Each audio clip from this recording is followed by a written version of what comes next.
ಎಲ್ಲ ಅವರು ಅದೇ ಹೇಳೋದು. ಈಗ ಈ ಓಟ್ ಚೋರಿ ಅದು ಇದು ಎಲ್ಲ ಬಿಸಿ ಅವರು ಅದರಲ್ಲಿದ್ದಾರೆ. ಅಭಿವೃದ್ಧಿ ಬಗ್ಗೆ ಅವರಿಗೆ ಗಮನ ಇಲ್ಲ. ಇಂಥ ವಿಷಯಗಳೇ ಕ್ಷುಲ್ಲಕವಾದಂಥ ವಿಷಯಗಳನ್ನು ಇಟ್ಕೊಂಡೇ ಕಳೆದ 2 ವರ್ಷ ಕಾಲ ಕಳೆದಿದ್ದಾಗಿದೆ.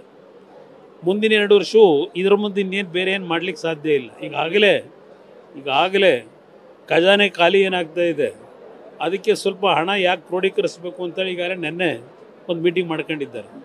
ಜನಗಳ ಮೇಲೆ ಪದೇ ಪದೇ ತೆರಿಗೆ ವಿಧಿಸ್ತಕ್ಕಂಥದ್ರ ಮುಖಾಂತರ ಜನತೆ ಕಷ್ಟಪಟ್ಟು ಸಂಪಾದನೆ ಮಾಡಿರ್ತಕ್ಕಂಥ ಹಣವನ್ನು ತೆರಿಗೆ ರೂಪದಲ್ಲಿ ಕಟ್ಟಿರ್ತಕ್ಕಂಥದ್ದು ಇವತ್ತು ಲೂಟಿ ಏನಾಗ್ತಾ ಇದೆ, ಜನ ಗಮನಿಸ್ತಾ ಇದ್ದಾರೆ.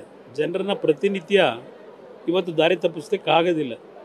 ಅದರಿಂದ ನಾನು ಹಲವಾರು ಬಾರಿ ಹೇಳಿದ್ದೇನೆ, ತಿದ್ದುಕೊಂಡು ತಪ್ಪು ಮಾಡಿರ್ತಕ್ಕಂಥದ್ದನ್ನು ಸರಿಪಡಿಸ್ಕೊಂಡು ಕೆಲಸ ಮಾಡಿ ಅಂತ ಹೇಳಿ. ಆದರೂ ಅವರಿಗೆ ಬುದ್ಧಿ ಬರ್ತಿಲ್ಲ ಅಂತಕ್ಕಂಥದ್ದು ನನ್ನ ಅಭಿಪ್ರಾಯ. ನಿನ್ನೆ ಕಬ್ಬುದು ಸಭೆ ಮಾಡಿದ್ದಾರೆ ಸರ್, ಮಾಲೀಕರು 50 ರೂಪಾಯಿ ಕೊಡಬೇಕು ಅಂತ ಹೇಳ್ತಾರೆ, ಬಟ್ ಮಾಲೀಕರು ಒಪ್ಪಿಲ್ಲ. ಇಲ್ಲ, ಒಂದು ನಿಮಿಷ ಬ್ರದರ್.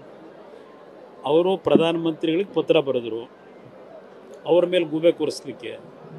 ವಿಧಾನಸಭೆಯಲ್ಲಿ ಒಂದು ಬಾರಿ ಇದೇ ಈ ಉಪಮುಖ್ಯಮಂತ್ರಿ ಮುಖ್ಯಮಂತ್ರಿ ಇವರೆಲ್ಲ ಇದು ಸೇವಂತಿಗೆ ಹೂನ ಕಿವಿಗೆ ಮುಡ್ಕೊಂಡು ಹೋಗಿದ್ದು ಇನ್ನೂ ನನಗೆ ನೆನಪಿನಲ್ಲಿದೆ.